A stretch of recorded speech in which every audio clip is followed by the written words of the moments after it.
Can everyone hear me?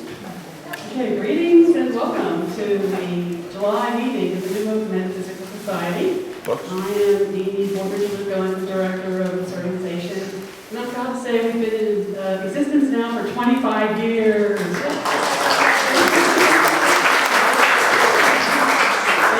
Thank you. And it's been exciting to see in the last, I'd say, couple years that there's been more and more people coming to our meetings. More and more people seem to be interested in the presentations we offer every month for the last 25 years of metaphysics, spirituality, personal growth, inner healing, personal journey, whatever you want to call it, new age, alternative to the conventional understandings of our world.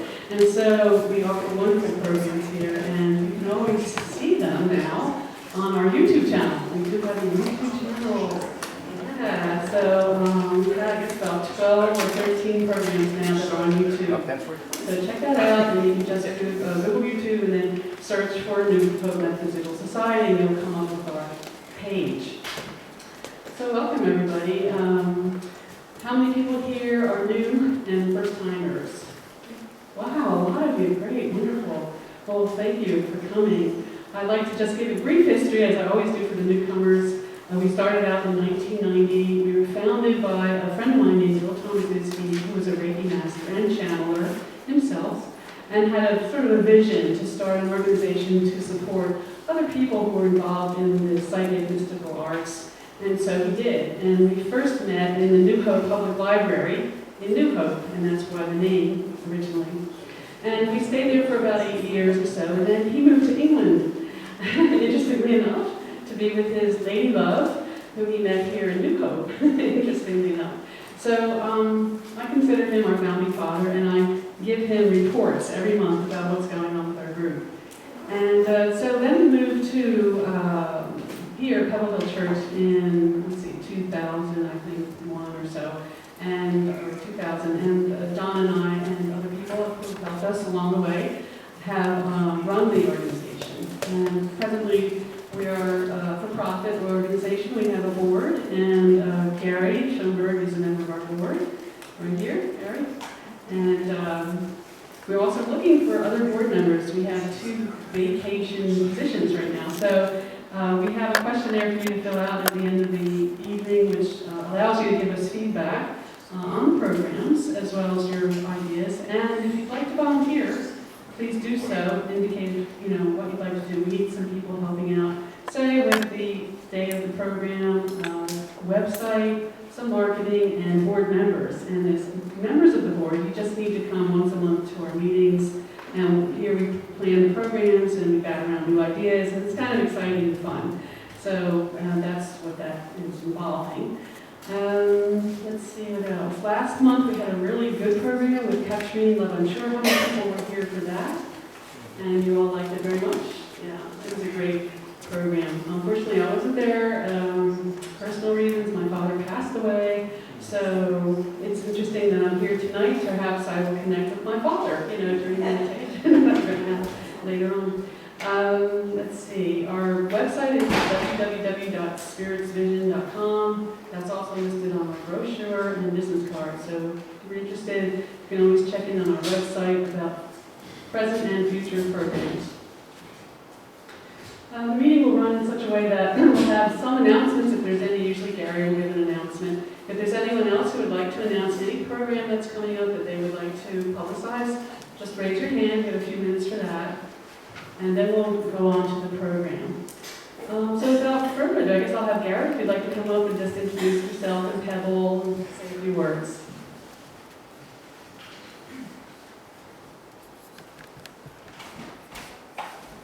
Thank you, Amy.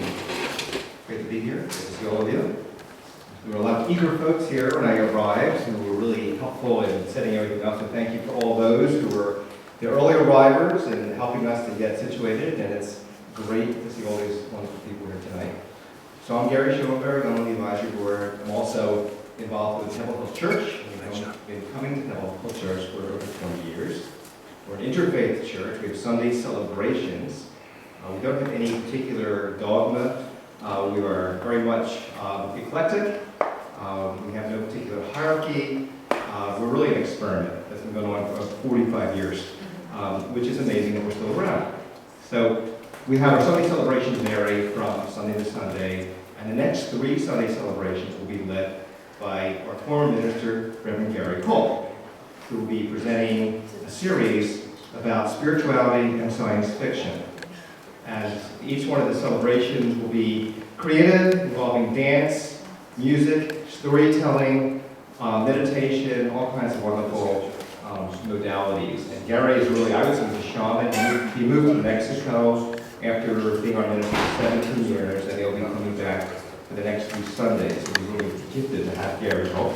And we will also be gifted to have Gary Cole present at our next New Haven Metaphysical Society meeting on August 27th. He'll be here as well. So you have a chance to experience him here and bring all of his wonderful gifts and talents to all of you, if you choose to come. So pretty much that's what Pebble Hill is. A few logistics. If you haven't figured out where the restrooms are, they're downstairs. You have to kind of meander your way down the stairs, and when you go through the hallway to the right, there's men and women's bathrooms. If you have a need for handicap access, we have a bathroom that goes down outside. There's a ramp that takes us to the yellow barn, we call it. This is actually a barn. This was what we call a red barn. The structure was developed to create an open space. Unlike other churches, you don't see crosses, or you don't see the various different kinds of symbols. It really is, what we really worship is nature. So you see the trees, you see open space, you see all the many aspects of openness and expansion. So it's about inviting light in. So there's a lot of light that we bring into the space as well. And so it's a beautiful community. Underneath this space right here, there are crystals. There's a crystal grid underneath the structure of this church. There's a labyrinth in the center. This is one of the largest inside labyrinths on the East Coast. So we can do labyrinth walks here. People sometimes will do those. And people come and do workshops, presentations. We have musical, various musical performances. David Young will be performing here. We're doing a concert here, a presentation of meditation on Saturday night, August 29th. David channels George Harrison, and he really feels he's guided by George Harrison. He's connected with him. He wrote a book called Channeling George, and he has a whole series of songs. He's a musician, he's a singer, he's a songwriter who plays flute. He plays 2 flutes simultaneously. He believes he was Pan in the past life. So he is an amazing human being, and the concert here will be quite awesome. If you want to learn more about it, go to our website, www.pebblehillchurch.org, and you can learn about all the various things that happen there at Pebble Hill. Thank you so much. I know you didn't come hear me speak. People came to actually hear Angela. So I'll turn it over to Amy, or Angela. Thank you. Thank you, Gary. Where can I go from there? Well, just to say then that tonight the program outline is as follows. We'll have a quick introduction to our speaker, and then our speaker will present for 45 minutes till about 4 to 9. We'll take a break. We have food and also books available for purchase. And after the end of the evening, they'll be available for signing. And Angela will be here after the end of the evening to sign the books and to talk to you personally. Then after the break at 9, Angela will come back and give another 45-minute presentation. We think we're going to have a meditation and a gallery reading also, as well as her lecture. So it should be a very full evening. So let me move on then to introduce Angela as quickly as I can. I'll just give you her background. She was born and raised in England, but Angela moved here when she was 23, I believe, and has gotten her degrees here at the University of Pennsylvania and a master's degree at Villanova. She presently has studied at the prestigious Arthur Findlay College of Psychic Sciences in Stansted, England, and at Lilydale Assembly, New York, the world's largest center for the science, philosophy, and religion of spiritualism. Angela Dahm tonight will offer an evening of inspiration and hope as she reviews her newest book, Love Never Dies, From Heaven My Sister Speaks, which offers a new and exciting perspective about the afterlife. So without further ado, let me introduce to you Angela Dahm.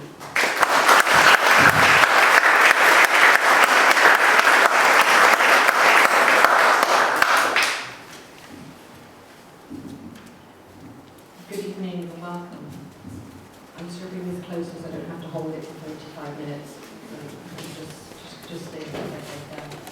So, my name is Angela, and as you just heard, I'm from the originally.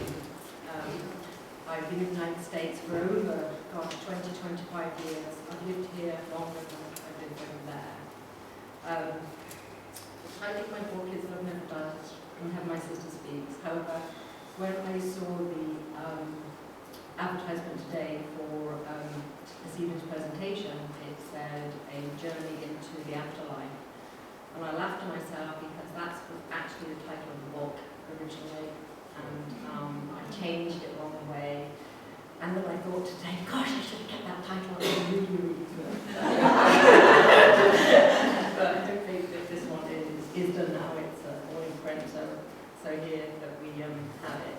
So I know my background, I did go to college here in the States. Thank you very much. I did go to college in the States over here.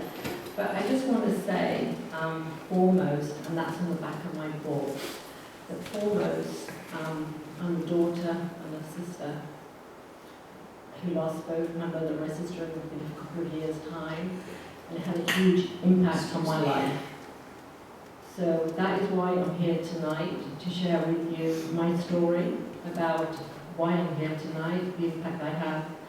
So before I go into everything, I just want to see how many here are people who've lost their loved ones. Gosh, maybe everybody. All right, so we all belong to this special club that we don't want to belong to, right? And we're all here. It seems like the older we get, the more we lose people, right? And we kind of all deal with grief in our own way. So what I want to do today, I want to show you how I was able to communicate with my mum and my sister after they died. I didn't certainly know about this kind of world before. I want to tell you a little bit about what the spirit world is like from my perspective through what my mother and sister told me what it was like. I also want to talk about what our life's purpose is, again, from what my mother and sister told me what our life's purpose is. And then maybe take some questions after that. And then we'll take a break. And then if you're still with me, we'll come back, we can do meditation. And at the end, I'll give some messages. Hopefully I'll get some tonight. No, I'm kidding. So I'll just give you a few little messages, okay?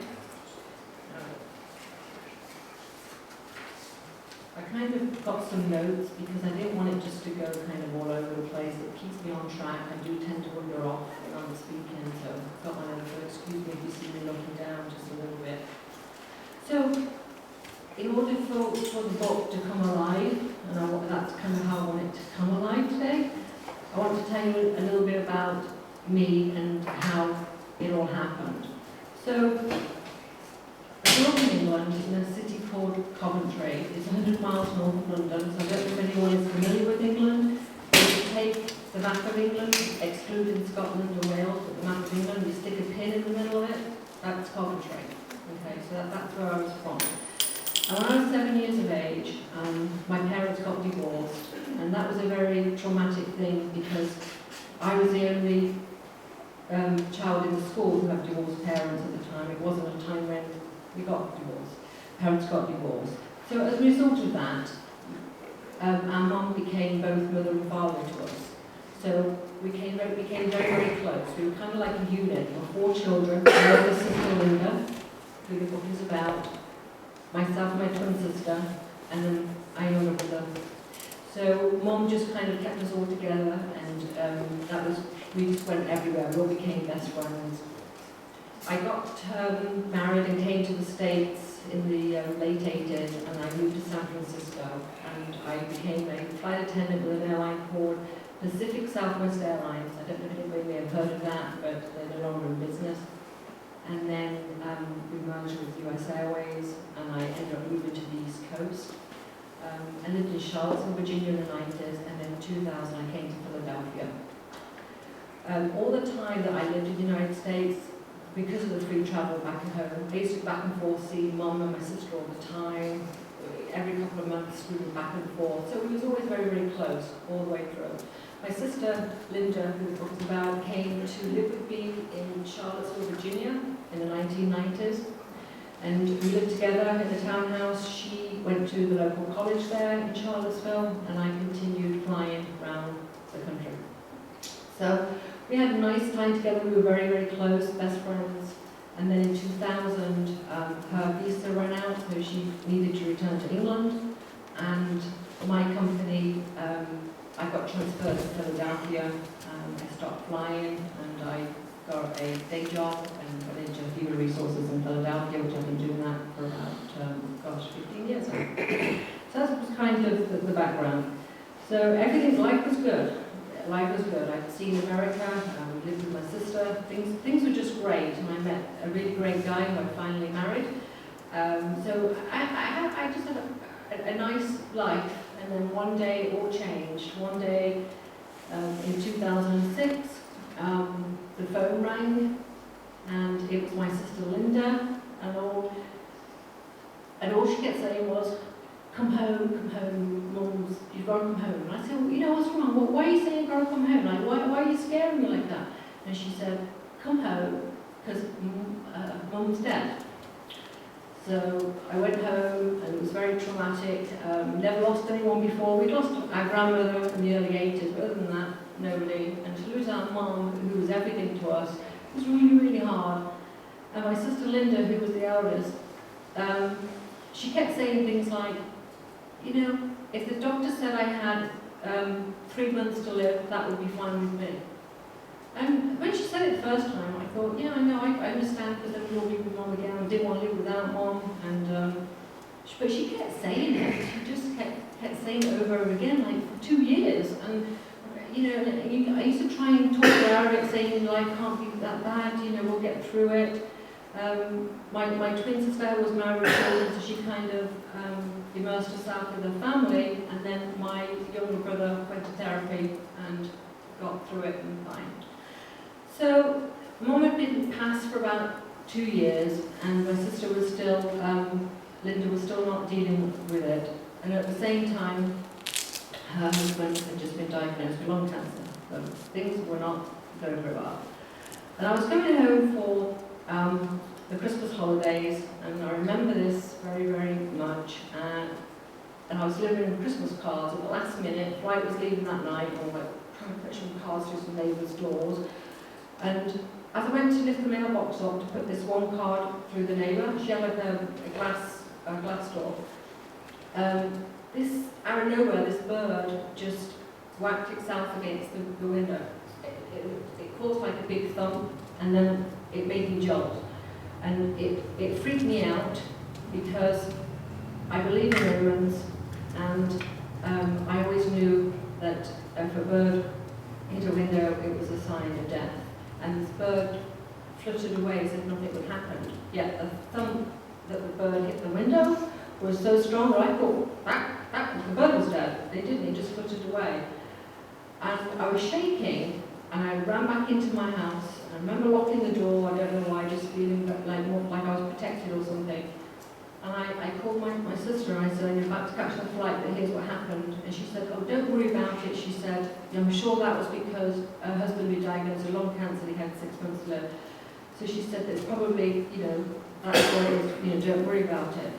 But looking back, I kind of knew at the time that wasn't really it, but it sounded good, because that's what you want it to believe, right? So I came back to England, and my sister Linda was fine, and, Christmas was nice, January was nice, and she started getting headaches probably around end of January, February. And, we used to call her every Saturday, and she said she had this headache, and then she said it hasn't gone away. Oh, the doctor said it's a migraine, still didn't go away. Oh, it's probably some sinus infection, still didn't go away. And so by the time we found out what it was a brain tumour, and she was gone in 5 weeks and 3 days from the diagnosis. So in May, she was gone. And her husband with the lung cancer died a couple of weeks before. So it was very, very, very sad. And at that point, you hate God. Well, I did. And, you took Mum, you took my sister. you know, what else is left, really, right? What else is left? So, I want to tell you a little bit about the culture in England. We have what are called spiritualist churches, and in England, spiritualism is the number 7th religion over there. So, has anybody heard of spiritualism? Okay, awesome. All right, so we have about 600 churches in the UK for spiritualism. It's what spiritualists believed in, the continuation of life after death. And it was very part of our culture that if somebody passed away, you'd go up to your local church and get a message and sit in the audience and pray that the person in front of the church was given the message and it was for you. So there was about, I don't know, 5 or 6 churches near me, and I kept going to them all, praying to get a message, get a message. And I was, you know, I did get some, and it helped. And then I was walking out the church, and I saw this poster about Arthur Finlay College, and it said, you know, how you too could connect with the spirit world and with your loved ones and be a medium, and, you know, sign up for these courses. And I thought, oh, okay. You know, that'd be great. I wouldn't have to kind of wait for a medium to do it. I could go and like figure it out and I could do it myself.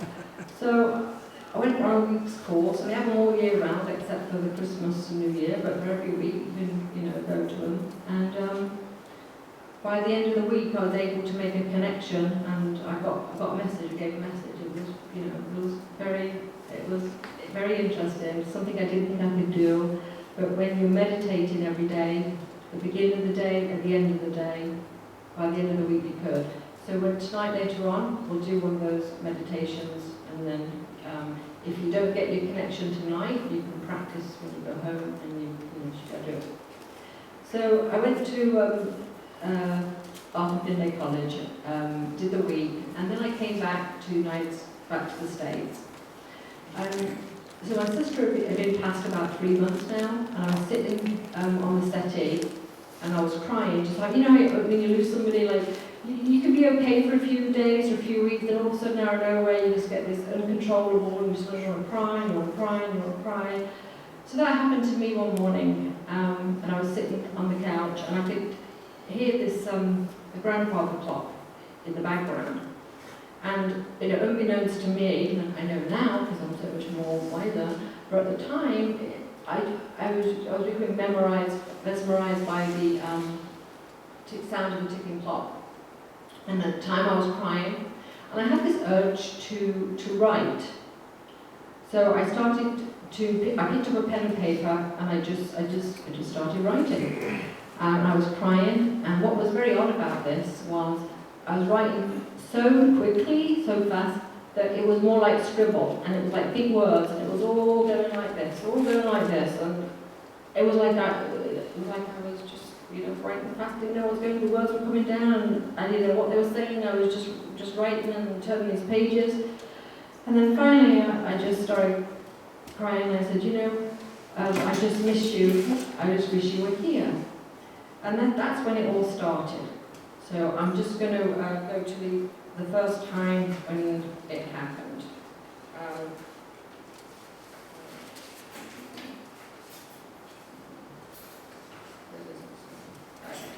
Yeah, first time it happened.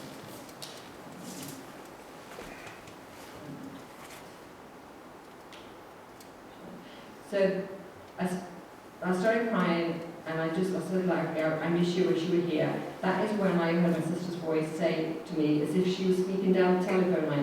We've been talking back and forth to England all these years on the telephone line, and that's how it came in. It was like I had a telephone at the end of my ear.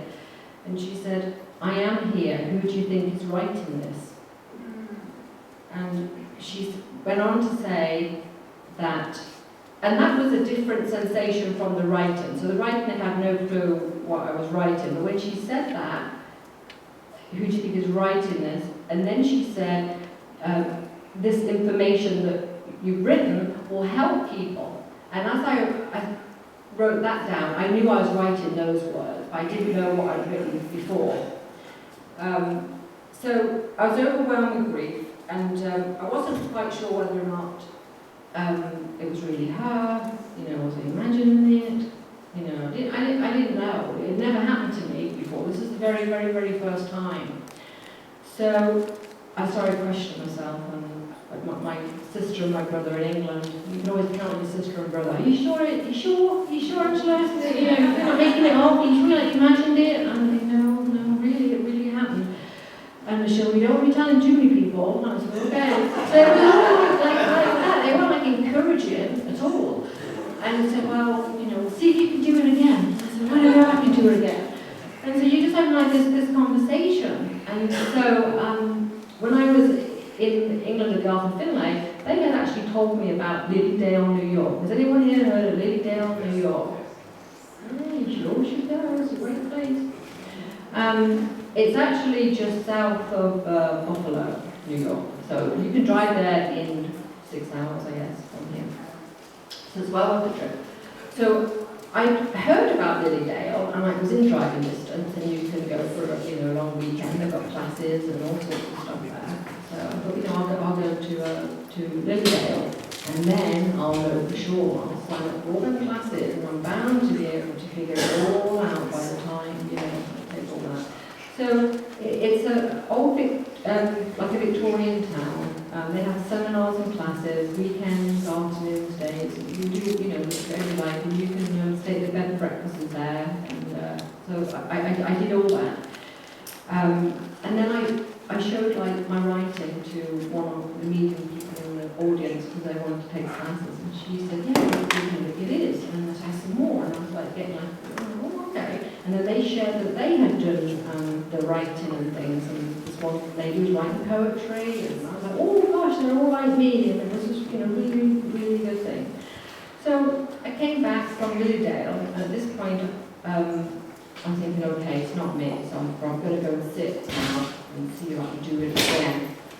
So I sat on the couch at home, and I made like an appointment with myself, like every morning at the same time, Monday through Friday. I took weekends off, but in the morning I would sit there, and I would get my pen and paper, and I'm like, okay, I'm ready, and then like nothing would happen, or I think I heard something, it didn't, and you sit there. And then I thought, you know what, I'm going to do one of the meditations that they taught us to do at Arthur Finlay. So I just started doing one of the meditations, getting myself into, get attuned to the spirit world. And so I started sitting, and then it came. My writing started happening, and my sister said that if I sat and made an appointment, that she would come. She said she would come. Just sit, and I will come. And then she said, and together, she said, we'll write a book. And I thought, oh, I'm not a writer. Never written anything in my life. I hated writing papers at college. And I thought, oh, I don't fancy doing that. And then, because you have to rewrite it, and I thought, oh, no. I thought, what am I going to write about? That's what I thought. What the heck am I going to write about? I mean, the story I just told you is the first 4 chapters of the book, right? That was me telling you my story. I got that bit down. I thought, what am I going to write about the rest of the book? And she said, don't worry. She said, just hold the pen and paper. She says, because I physically can't do that. She says, and I will give you all the words to write.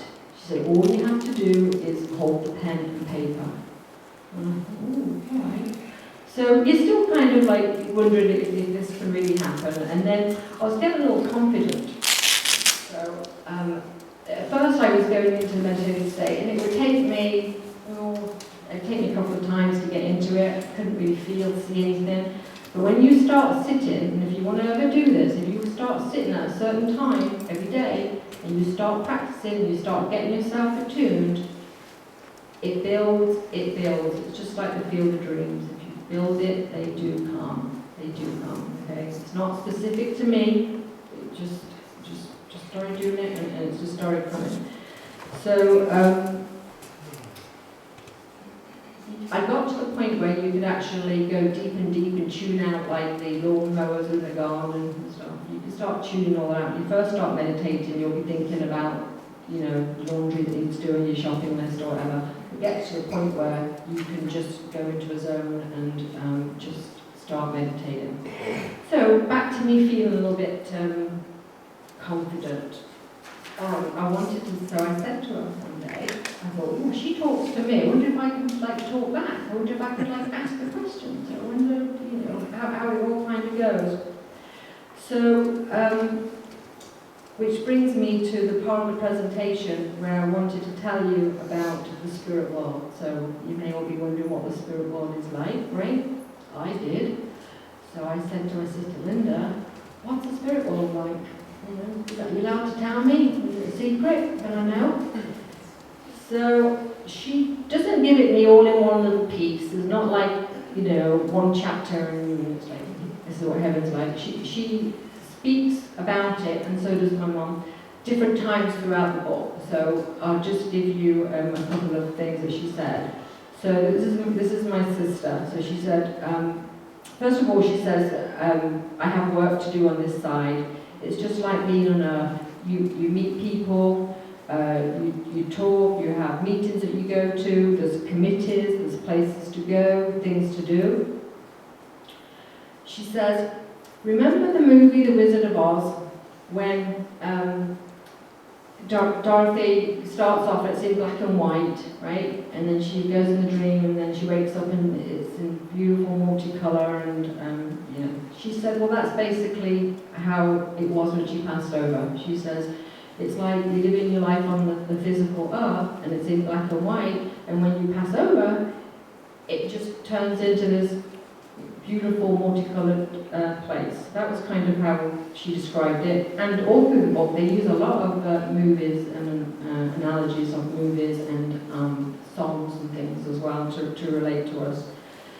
So one of the times she said, oh, to tell it's like a balcony. I've got a note here to read it because it's probably too long to write it all out. So just as like.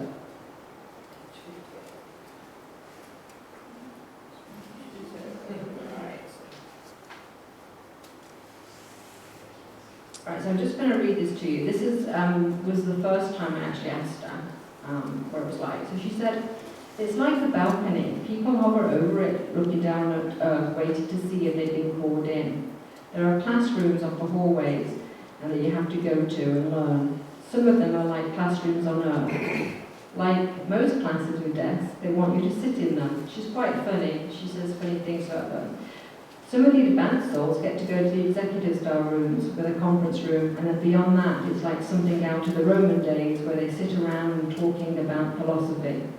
On days when many are learning, for want of a better word, their souls link. They link into a universal system, and they all learn as one. So in between all these learning sessions, you can come and look over the balcony at any time you want and check on your loved ones. Sometimes when you call me, it may take a moment for me to come through.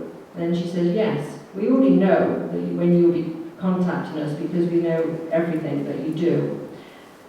So we can be here and there very quickly. And as I told you before, it's not quite the same in our world because time has a different meaning here. I think it would be good if you could write it down, a description of how it somewhat works over here and explain later. So throughout the book, she'll go on and talk about heaven. One of the ones that springs to mind is, she said, when people cross over, she said it's a celebratory day over there. It's like going to the outdoor movie theatre and there's a big screen and we all go to watch them. She said that's what it's like. So somebody crosses over and it's like a big movie. We all go and watch their story. And she said she liked that. So my sister had been communicating with me for a little bit, a couple of months, and it was great that she was, but I miss my mum. I was very, very close to her. I kept thinking, well, where is she? Is she ever going to come? Is it just going to be Linda? And then shortly, Mum did come, and all her messages are more about love and support, as you'd expect a mother to speak about her children, right? So hers is like that. So I did ask Mum. I said, Mum, what's heaven like? As well. So I want to just read through the eyes of my mother She actually had, a whole chapter 11 is a book from her that she did.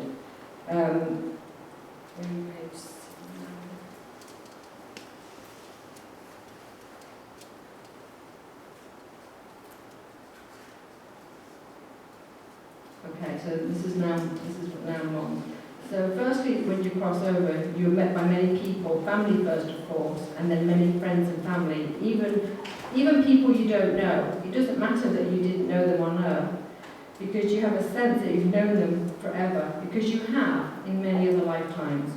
You know many people on this side when you come here, too many to count. Just imagine your own life. Look at the people that you know today. Passing acquaintances, people in the street, at the bank, the store, as you say, because in England they say the shops, as I say. Then think back to your first day at school, or the children you knew. She said, there's like a big crowd at a pop concert or a sporting event. All these people are all around you. She said the difference here is that you have the ability to know and remember each and every one of them.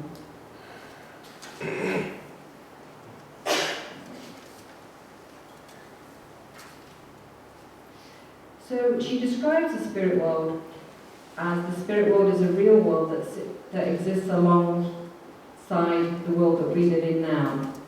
It's a world that's full of life that exists just without the physical form. And that is the only difference between the spirit world and the human world. Once people understand the difference, they will see the truth of life, which is the continuation of the soul. So the soul lives on whether you're in this world in your physical body or you're in that world without your physical body. And when I heard that, it kind of reminded me of that movie, The Lovely Bones. Some of you might have seen that one. Okay.